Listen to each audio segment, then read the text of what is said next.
Coucou à tous, merci d'être connectés. Donne-moi une seconde, je vais recouper ce direct.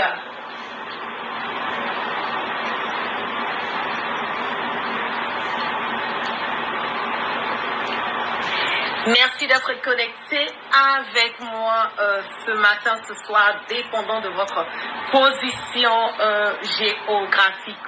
C'est la guêpe. Toujours un plaisir d'être avec vous et toujours un plaisir de partager mes directs et mes baillements. Nous allons parler un tout petit peu, nous allons faire des prises de conscience. C'est important. Nous allons dire les choses comme elles sont, sans aucune ambiguïté. Nous allons donner des conseils, voilà, c'est important. Et nous allons aussi montrer devant les yeux du monde entier. Donne-moi une seconde, je suis en train de, voilà, essayer de bien rétablir mon direct là. Nous allons montrer devant les yeux du monde entier que souvent nos actes, nos pas, faits et gestes peuvent avoir des conséquences sur ce que nous faisons par moment. J'ai vu une vidéo, certes je ne parle pas le moré, mais ne l'oubliez pas que tout ce qui concerne le Burkina Faso, tout ce qui concerne les informations voilà, du Burkina, tout ce qui concerne l'actualité du Burkina, même si je ne parle pas le moré, mais j'ai voilà, j'ai toute une équipe qui est là pour quelque part traduire voilà, pour moi tout ce qui se passe sur voilà, le côté du Burkina, le Mali, comme je comprends le Bambara, ça va, le côté du Niger, comme je ne comprends pas, voilà, le Hausa et tout, donc on essaie quand même de traduire un tout petit peu. Et j'ai reçu une vidéo qui m'a quand même, je suis pas surprise de cette vidéo, mais j'ai été choquée. J'ai été choquée dans quel sens? J'ai été choquée parce que cette personne qui a fait la vidéo se dit un soutien pour le capitaine Ibrahim Traoré. Cette personne qui a fait cette vidéo, à un certain moment donné, est allée jusqu'au point de, comme on le dit, de taper, voilà, sur moi, aller jusqu'au point de me traiter de tous les noms, aller jusqu'au point de lancer des comme on le dit, des mots que je peux même pas, que je ne veux même pas répéter à mon encontre sur les réseaux sociaux. Et comme cette personne n'a pas eu la sagesse de venir et de rentrer dans ma messagerie, de venir vers moi pour me demander réellement ce qui se passe, parce que bien, la personne n'a pas peut-être l'âge de mon père, je suis sûre et certain que mon père est plus âgé que cette personne, mais la personne pouvait venir dans ma messagerie en tant qu'un grand frère pour me dire, ah voilà, ma petite sœur, voilà, j'ai vu tel ou tel truc, voilà, qui ne m'a pas plu, quel en est vraiment le problème pour que je puisse avoir au moins la chance de pouvoir m'expliquer sur ce qui se passe. Puisque tout est fait maintenant un peu sur les réseaux sociaux, on aime bien taper sur les autres, on aime bien bafouer sur les autres, on aime bien critiquer les autres. Mais moi, je le dis tout le temps que quand tu essaies de nuire souvent à quelqu'un, il faut faire beaucoup attention. Et comme les Djula le disent, que quand tu es en train de creuser un trou pour d'autres personnes, il faut te rassurer que le trou est aussi grand pour pouvoir toi-même te contenir.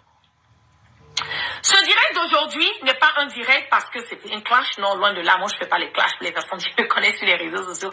Je ne suis pas dans les histoires de clash. Mais ce direct aujourd'hui est un direct pour amener les gens à comprendre que l'heure était grave et il fallait prendre un tout petit peu des résolutions. Il fallait quand même centrer, cadrer un tout petit peu des personnes qui communiquent.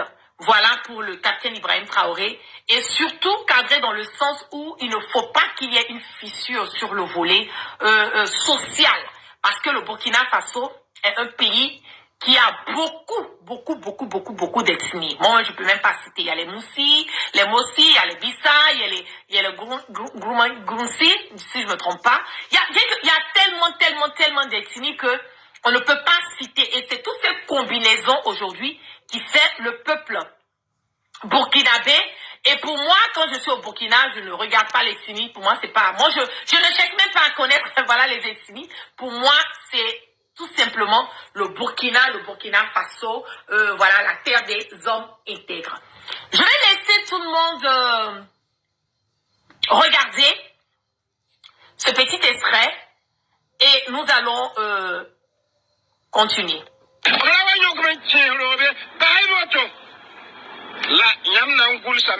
loi,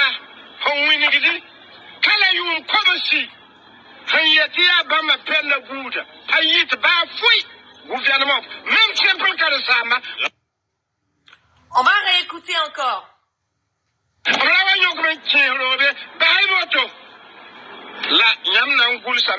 loi,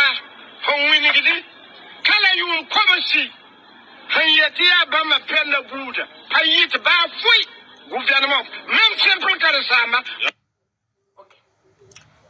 Donc, en résumé, pour les personnes qui ne comprennent pas le moré où j'ai eu la traduction, ce monsieur a dit, je déclare et je cite, selon l'information qui a été donnée, il a dit, ne les enfermez pas, laissez-les comme ça, mais vous allez adopter une loi qui dit que d'ici 200 ans, leur progéniture ne sera rien dans le gouvernement, même simple enseignant.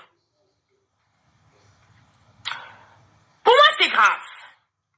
C'est grave parce que on ne doit pas aujourd'hui déplacer les erreurs de ce que certaines personnes ont eu à faire pour taper, pour punir, pour piétiner la progéniture de ces personnes. Ces personnes qui ont mené, qui ont participé à cette histoire d'attentat contre le capitaine Ibrahim Traoré sont les seules personnes qui sont responsables de leurs pas, faits et gestes.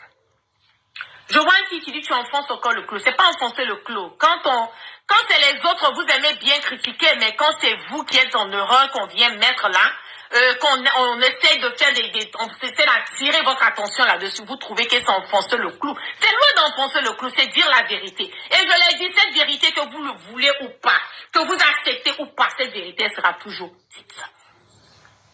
Il allait jusqu'au point pour dire, même un simple enseignant.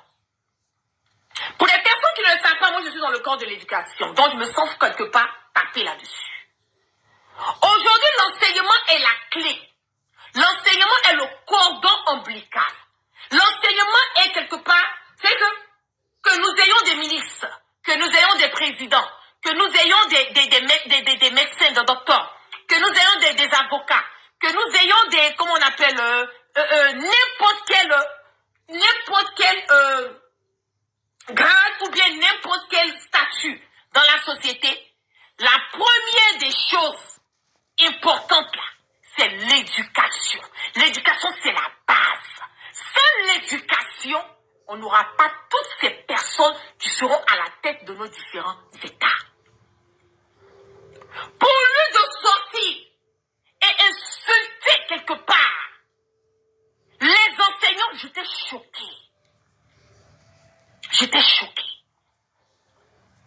J'étais choquée qu'on puisse vouloir salir, dénigrer les enseignants jusqu'à ce point. Je vais lire quelque part ici un récit de quelqu'un, un enseignant qui a écrit, ça m'a beaucoup touché. Il a dit, et je cite,